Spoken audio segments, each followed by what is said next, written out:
नमस्कार दर्शकबिन, आज मौरीलाई चाहिँ चास्नी दिनु पर्यो भनेर थालेको।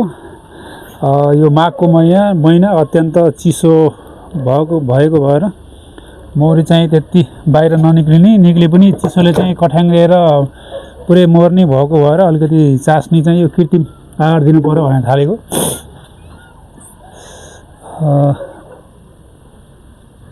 मौरीलाई यो कृत्रिम चास्नी तयार गरेर राखेको छु मैले पहिले नै। यो चाहिँ दिनु पर्यो भनेर यसरी राखिदिने हो। अनि यसले रातभरिमा हजुरको चास्नी खान्छ। मौसम एकदम चिसो छ, अलिकति छिटछिटो गर्न थाले है। यसरी त्यहाँ राखिदिने, जस्ताको तस्तै यसरी राख्ने। अनि यो चाहिँ रातभरि चाहिँ खान्छ यसले।